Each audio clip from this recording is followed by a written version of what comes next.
अस्सलाम वालेकुम, नमस्कार, सत श्री अकाल एंड गुड इवनिंग। मैं हूँ आरज़ू काज़मी और आप हमेशा की तरह से देख रहे हैं भेजा फ्राई। जी हाँ, भेजा फ्राई के नए एपिसोड के साथ हम हाज़िर हैं। आप देख रहे होंगे आज पता नहीं मैं लाइट्स लगा के क्यों बैठी हुई हूँ। ख़ैर ये मुझे मालूम है मैं उतावली ज़्यादा नहीं हूँ, बावली ज़्यादा हूँ, लेकिन बात सारी ये है कि ये मुझे मालूम है अभी दिवाली नहीं है, दिवाली 2 दिन के बाद है। दिवाली शॉपिंग मैं कर रही हूँ, आज भी मैं करूँगी और ड्रेसेस वैसे मैंने ले लिए लेकिन आप लोगों को दिखाऊँगी नहीं, जब शोज़ होंगे तभी देखिएगा। लेकिन हाँ, ये ज़रूर है कि मैं ये अब इसलिए आज ये सेट लगा के बैठी हूँ कि आप लोगों से पूछूँ कि ये ठीक लग रहा है या इसमें कुछ और भी होना चाहिए। मुझे आप लोगों की एडवाइस चाहिए और आई होप कि आप लोग मुझे एडवाइस जो है वो देंगे और बताएँगे कि ये कैसा लग रहा है। बाकी चिराग, जी हाँ, चिराग तो मैं हर साल ही लेती हूँ और जैसा आप लोग जानते हैं कि ये कोई ऐसी बात नहीं है कि मैंने अभी शुरू किया है। मेरे बचपन से ही जो है वो मेरी मदर जो है वो दिवाली पे 2 चिराग लेकर और दिवाली पे जो है वो एंट्रेंस जो हमारी होती है, घर की एंट्रेंस जो भी हो, वहाँ पर 2 चिराग रख दिए जाते थे, एक लेफ्ट, एक राइट और दुआ पढ़ी जाती थी, तो वो मैं अभी तक करती हूँ। हालाँकि मेरी मदर को गए हुए कुछ साल हो गए हैं, लेकिन मुझे अभी भी लगता है मेरी मदर मेरे साथ ही हैं और मैं उनको खुश करने के लिए, उनको दिखाने के लिए और वैसे भी दुआ क्योंकि बचपन से पढ़ती आई हूँ उस तरह से तो आदत सी है, तो चिराग जो है वो मैं लूँगी और रखूँगी और दिवाली भी धूम-धाम तरीके से मनाई जाएगी, मिठाई भी आएगी, चॉकलेट्स भी आएँगी। मगर साथ-साथ मैं आपको ये भी बताती चलूँ कि बहुत से लोग ख़ैर हमें भारत से भी हमारे एक बड़े अच्छे दोस्त हुआ करते थे, जी हाँ, कर्नल दानवीर, उन्होंने भी एक बार मुझे लास्ट ईयर कहा था कि ये तो हमसे भी ज़्यादा दिवाली मना रही है। तो मैंने कहा था तो आप ईद मना के दिखा दीजिए, आप भी कभी ईद पे कुर्ता और ड्रेस जो होता है कुर्ता शलवार का ड्रेस वो पहन लीजिए और आप भी मना लीजिए। वैसे मैं तो हर फेस्टिवल मनाती हूँ, चाहे किसी भी रिलिजन का हो। नौरंग भी मनाती हूँ, दशहरा भी मनाती हूँ और जो सिख कम्युनिटी के त्योहार हैं वो भी मनाती हूँ, क्रिसमस भी और उसके साथ-साथ ईस्टर सब कुछ ही मनाती हूँ। तो इसलिए मुझे कोई फ़र्क नहीं पड़ता कि मुझे कोई क्रिटिसाइज़ कर रहा है या क्या कह रहा है। वैसे मेरा ख़्याल है कि कर्नल दानवीर यकीनन मज़ाक कर रहे होंगे, लेकिन ख़ैर उनके मज़ाक भी कुछ इस तरह के होते हैं कि इंसान को बुरा लग जाता है। मगर ख़ैर हम आगे बढ़ते हैं और आप लोग मुझे ज़रूर बताइएगा कि ये सेट कैसा लग रहा है या उस इसमें और भी कुछ ऐड होना चाहिए। साथ-साथ चिराग जो हैं वो तो मैं लूँगी और उनको ज़ाहिर है पेंट करूँगी और पेंट करने के बाद आप जानते हैं कि उसमें मैं फिर वो जो है रुई लगा के और फिर उसके अंदर जो है वो सरसों का तेल डालकर और उनको जलाया जाता है, तो वो सब कुछ तो डेफ़िनेटली होगा। और हम चलते हैं न्यूज़ की तरफ और आज ज़रा हम बात करेंगे यानी कि बात करेंगे जो प्राइम मिनिस्टर आए हैं आजकल भारत में। जी हाँ, स्पेनिश प्राइम मिनिस्टर भारत में आए हैं और पीएम मोदी के साथ उनकी मीटिंग भी हुई है और कहा ये जा रहा है कि कई तरह के प्रोजेक्ट्स के ऊपर काम किया जाएगा और कई तरह के प्रोजेक्ट्स के ऊपर काम इस तरह से किया जाएगा कि कहा ये जा रहा है कि 28 अक्टूबर जो कि आज है, यानी कि आज के दिन जो है वो पीएम मोदी के साथ C295 एयरक्राफ्ट जो है उसका लॉन्च करेंगे। उसके साथ-साथ डेवलपमेंट के प्रोजेक्ट्स जो हैं उनके ऊपर भी बातचीत होगी और उनको भी आगे लेके चला जाएगा जो कि तकरीबन 4900 करोड़ इंडियन रुपीस के ये प्रोजेक्ट्स हैं जो पीएम मोदी और स्पेनिश प्राइम मिनिस्टर जो हैं दोनों उसके ऊपर एग्री करेंगे और काम शुरू होगा। डेफिनेटली भारत के लिए ये एक बहुत अच्छी बात है कि वो इस किस्म के प्रोजेक्ट्स उनके यहाँ होते हैं। वैसे 1 मिनट आप लोग रुक जाइए, अगर मैं अपने जो मेरा फ्रेम है उसको मैं दोबारा से ले जाऊँ एक उस पे नॉर्मल जैसे कि नॉर्मल कह रही हूँ सॉरी, यानी कि जो रूटीन में जो होता है उसके ऊपर ले जाऊँ ताकि आप लोग ये ना कहें कि अभी से दिवाली मना रही है। तो बिल्कुल मैं 1 मिनट लाइट भी ऑफ कर देती हूँ। टड़ंग, ठीक है। तो अब मुझे मगर ये ज़रूर बताइएगा कि ये सही लगा आपको या नहीं या कुछ और होना चाहिए। लेकिन ख़ैर एनीवे हम टॉपिक की तरफ चलते हैं दोबारा। तो जी जैसे मैंने आपको बताया कि स्पेनिश प्राइम मिनिस्टर जो है वो भारत का विजिट कर रहे हैं और स्पेनिश प्राइम मिनिस्टर जो हैं उनके साथ पीएम मोदी के साथ जो है वो तकरीबन 4900 करोड़ इंडियन रुपीस के प्रोजेक्ट्स जो हैं उसके ऊपर भी काम शुरू करेंगे जो कि डेवलपमेंट के प्रोजेक्ट्स हैं और ये यकीनन एक बहुत बड़ा स्टेप होगा भारत के लिए और इस किस्म की चीज़ें जो हैं वो अक्सर हमने देखा कि पीएम मोदी जो है वो किया करते हैं और वहाँ से डिफरेंट कंट्रीज़ के जो लोग आते हैं, जो विज़िट करते हैं भारत में, वो अक्सर वहां पर कुछ ना कुछ इन्वेस्टमेंट की, कुछ ना कुछ डेवलपमेंट की बात की जाती है और उसके बाद काम किया भी जाता है। सिर्फ ऐसा नहीं है कि सिर्फ एमओयू साइन हो गया और उसके बाद नहीं हुआ। मैं फिर वही कहूंगी कि पाकिस्तान को भी इस तरफ जाना चाहिए। पाकिस्तान जो है वहां पे ऐसा नहीं है कि हमारे पास लोग नहीं है या हमारे पास काम करने वाले माइंड्स नहीं है या हमारे पास ऐसे लोग नहीं है जो बेहतर एडवाइस कर सकें, बेहतर काम कर सकें। बात सारी सिर्फ इतनी है, हमारी डायरेक्शन सही होने की बात है। और अगर हमारी डायरेक्शन सही हो गई तो डेफिनेटली पाकिस्तान में लोग जो हैं वो 20 किस्म के प्रोजेक्ट्स लेकर आया करेंगे अगर हमने अपनी इकोनॉमी पे सीरियसली काम शुरू किया। लेकिन हम जब तक कश्मीर कश्मीर वाले जो हमने एक मचा रखा है उसमें से बाहर नहीं निकलेंगे तब तक कुछ नहीं होगा। कल का दिन जो है, कल भी हमने पूरा दिन जो है एक तरह से ब्लैक डे मनाया गया कश्मीर को लेकर। और फिर हम अगर किसी को फोन कॉल करते थे, व्हाट्सएप नहीं, अगर आप डायरेक्ट कॉल किसी को भी करते थे तो उस पे जो मोबाइल से अगर हम फोन कर रहे हैं या इवन अगर लैंडलाइन से कॉल कर रहे हैं तो उस पे बेल होने के बजाय हमें एक ऑडियो मैसेज जो था वो सुनना शुरू हो जाते थे या वो चलना शुरू हो जाता था, वहां से प्ले हो जाता था। जो भी सर्विस प्रोवाइडर थे, जो भी मोबाइल सर्विस प्रोवाइडर थे, उन सबको शायद ये ऑर्डर गया होगा कि जी जब भी आपके यहाँ कोई फोन करे या फोन आप किसी किस्म की कोई बात करने की किसी से कोशिश करे या कॉल करे तो उस पे जो है नॉर्मल जो यूजुअली जो बेल होती है वो ना हुआ करे, उसके बजाय रूटीन में जो रिंग है उसके बजाय एक मैसेज चलना शुरू हो जाता था जिसमें कोई साहब थे वो अपनी आवाज में कहते थे जी भारत जो है वो कश्मीर पे बड़ा जुल्म कर रहा है, 77 ईयर्स हो गए हैं भारत को कश्मीर पे कब्जा किए हुए, और इसी किस्म की कई चीजें कही गई। लेकिन मेरा ख्याल है थोड़ा सा यहाँ पर सोचना पड़ेगा, थोड़ा सा यहाँ पर देखना पड़ेगा पाकिस्तान को कि जी 77 ईयर्स आपने भी जो है वो कश्मीर कश्मीर कर लिया, अब थोड़ा सा आगे बढ़े और उनको उनके हाल पे छोड़ दें। कश्मीर के लोग जो हैं वो अपना फैसला खुद कर लेंगे, वो खुद सोच लेंगे उन्हें क्या करना है, कैसे रहना है, किसके साथ रहना है। इसके बजाय पाकिस्तान अगर अपने ऊपर फोकस करे, हमने अपना हाल क्या कर लिया है, हमने ये कश्मीर कश्मीर करके अपना बुरा हाल कर लिया है और हमारी इकोनॉमी हो चाहे हमारे लोग हो जो अब बाहर दूसरी कंट्रीज में भीख मांगने तक जाने शुरू हो गए हैं। अपनी कंट्री में तो खैर भीख मांग ही रहे हैं लेकिन बाहर तक जाना शुरू हो गए और ये सब देखकर डेफिनेटली वो लोग जो पाकिस्तानी सिटीजन हैं चाहे वो दुनिया के किसी भी कोने में रहते हो उनको अच्छा नहीं लगता। जो हम लोग बात करते हैं बार बार कहते हैं जिसपे हमें कहा जाता है जी हम तो बड़ा क्रिटिसाइज करते हैं कंट्री को, हम तो बड़ी बातें करते हैं। पहली बात, हम कंट्री को क्रिटिसाइज नहीं करते, हम कंट्री में जो चला रहे हैं जो पॉलिसी मेकर्स हैं हम उन्हें क्रिटिसाइज कर रहे हैं और उनके ऊपर क्रिटिसिज्म होनी भी चाहिए। इसलिए कि यही लोग हैं जो गलत पॉलिसीज बनाते हैं जिसकी वजह से पाकिस्तान का आज ये हाल है। अगर पाकिस्तान ने अपना फोकस जो है इकोनॉमी पे रखा हो तब इंडिपेंडेंट फॉरेन पॉलिसी भी आपकी तभी हो पाएगी जब आपकी इकोनॉमी बेहतर होगी। और अगर आपकी इकोनॉमी ही जो है वो इस जगह पर है कि कभी आप आईएमएफ से पैसा मांग रहे हैं,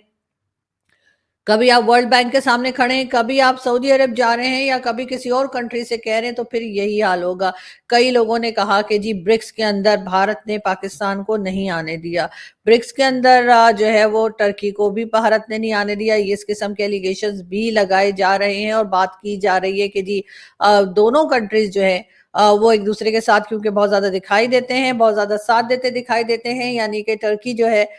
या तुर्किया कह लीजिए वो पाकिस्तान का बहुत साथ देते हैं, हर जगह पे पाकिस्तान के लिए बात करते हैं और शायद उन्होंने कुछ टाइम पहले जो है कश्मीर के लिए भी बात की थी। इस वजह से भारत ने जो है वो टर्की को एक तरह से एंटर नहीं होने दिया ब्रिक्स में। पाकिस्तान के लिए भी यही बात की जा रही है कि पाकिस्तान के फुल चांसेस थे, जी हाँ बिल्कुल हम तो अंदर जाने ही वाले थे ब्रिक्स में, लेकिन हुआ ये कि भारत ने हमें रोक दिया। अब इस किस्म की बातें जो हैं वो हम कर रहे हैं और दूसरी तरफ हम कहते हैं कि हमें ट्रेड भी करनी है,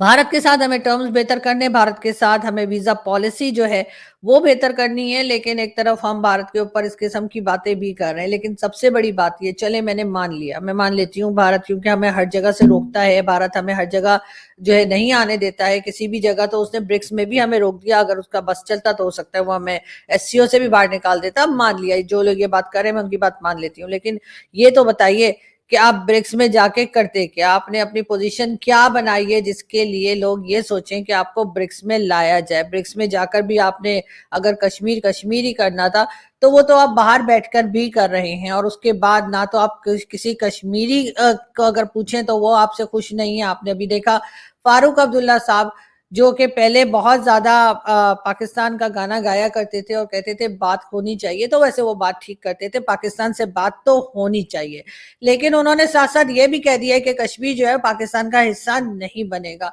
अब जो लोग कश्मीर में रहते हैं, मेरा ख्याल है उनका फैसला ज़्यादा इम्पोर्टेंट होना चाहिए बजाय इसके कि हम यहाँ से बैठकर कोई बात करें। मगर पाकिस्तान के लिए मैं फिर वही कहूँगी, जो हमारे इससे पहले आर्मी चीफ जो रह चुके जनरल कमर जावेद बाजवा साहब, उन्होंने कहा था कि जी 10 साल के लिए, 20 साल के लिए आप कश्मीर इशू को छोड़ दीजिए और सिर्फ अपनी इकोनॉमी के ऊपर ही फोकस किया जाए। लेकिन पाकिस्तान ने उस तरफ जाने से इनकार किया और ये उस वक्त की बात है जब इमरान खान प्राइम मिनिस्टर थे।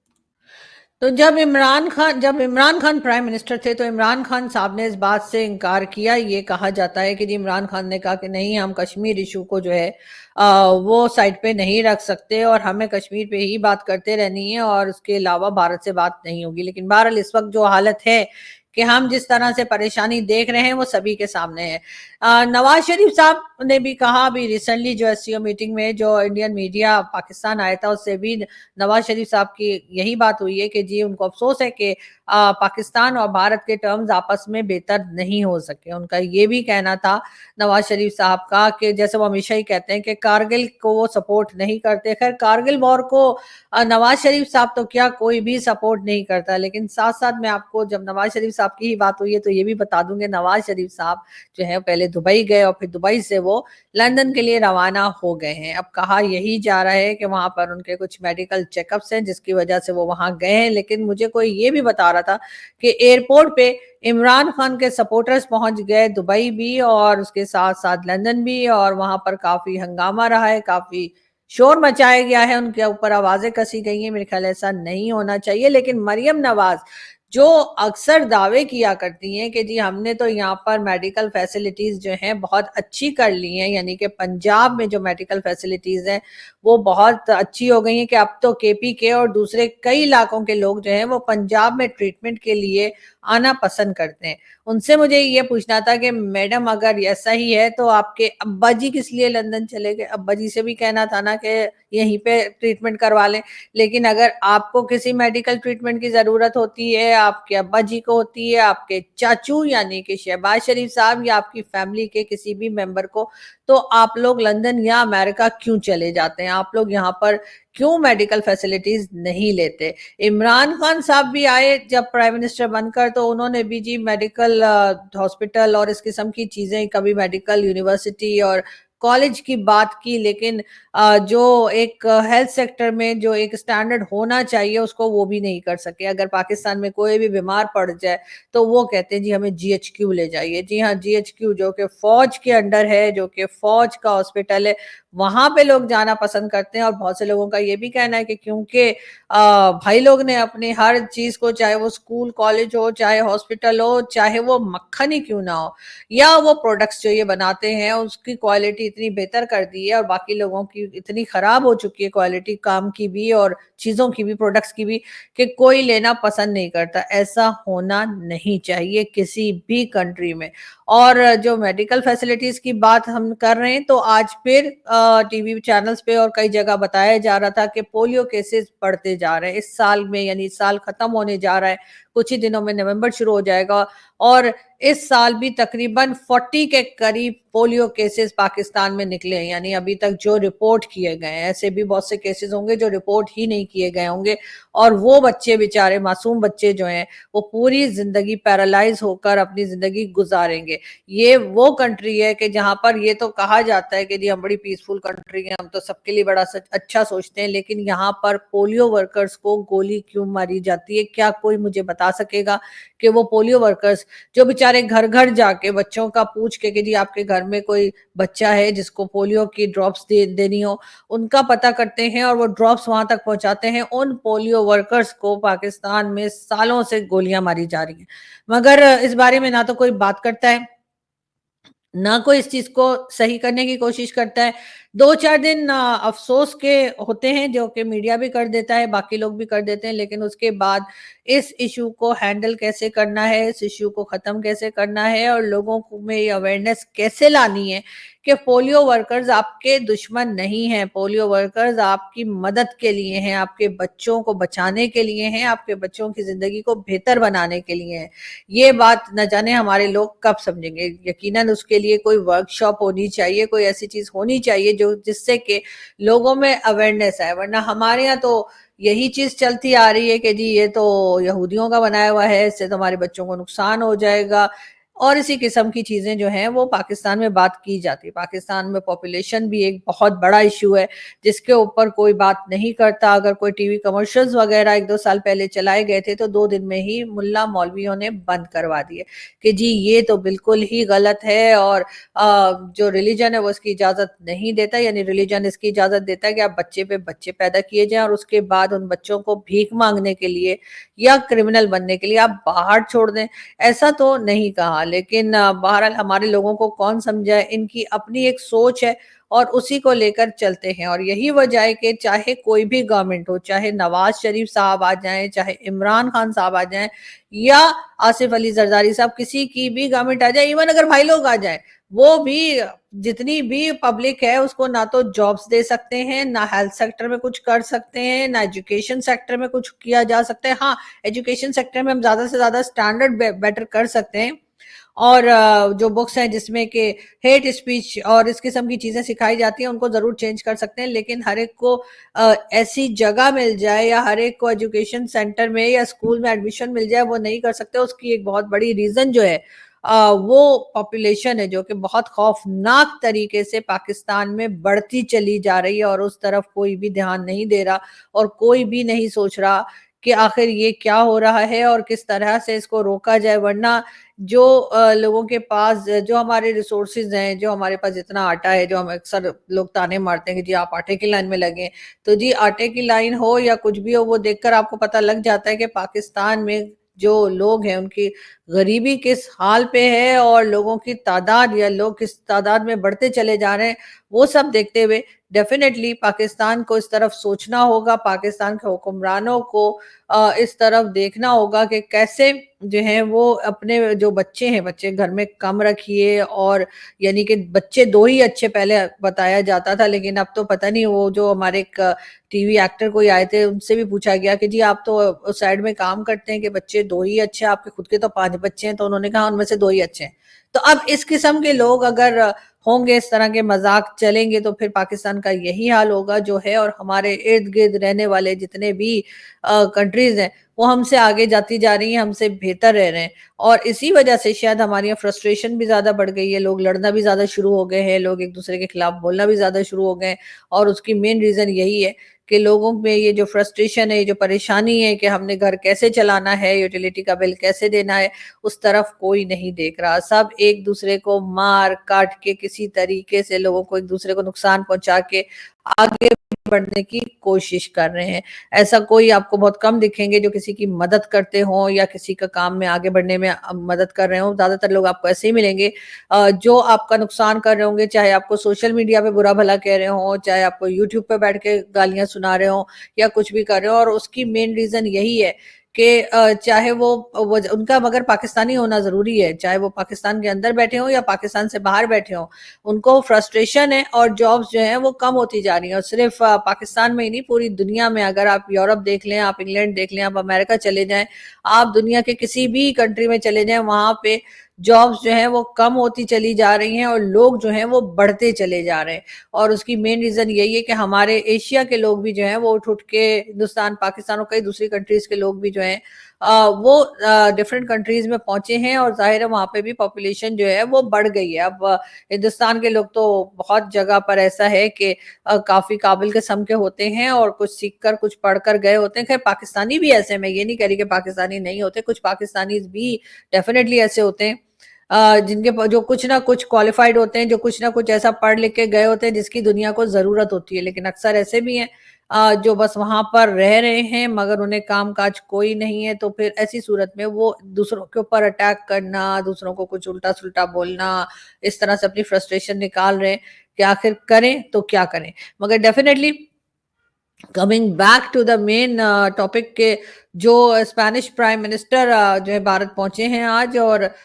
डेफिनेटली वो बहुत अच्छे प्रोजेक्ट्स के ऊपर काम भी उन्होंने जो है शुरू कर देना है। और जैसे हमने आपको बताया, ये डिटेल्स आपको इंटरनेट पे भी इजीली अवेलेबल हो जाएंगी। इसी तरह का कुछ पाकिस्तान को भी करना होगा। पाकिस्तान के अंदर भी टैलेंट बहुत है, लोगों के अंदर टैलेंट है, लोगों को अगर मौका दिया जाए तो लोग अच्छा काम कर सकते हैं। लेकिन प्रॉब्लम ये कि पर्ची सिस्टम चल रहा है, लोगों को आगे आने नहीं दिया जा रहा है। इसी वजह से हमारी हालत जो है खराब से खराब होती जा रही है, और इस तरफ कोई नहीं देख रहा। यहाँ से मैं चलती हूँ, आपसे मुलाकात होगी नेक्स्ट वीडियो में। अपना बहुत सारा ख्याल रखिएगा, हंसते रहिए, मुस्कुराते रहिए, और हमारे चैनल को सब्सक्राइब करना ना भूलें। Thank you.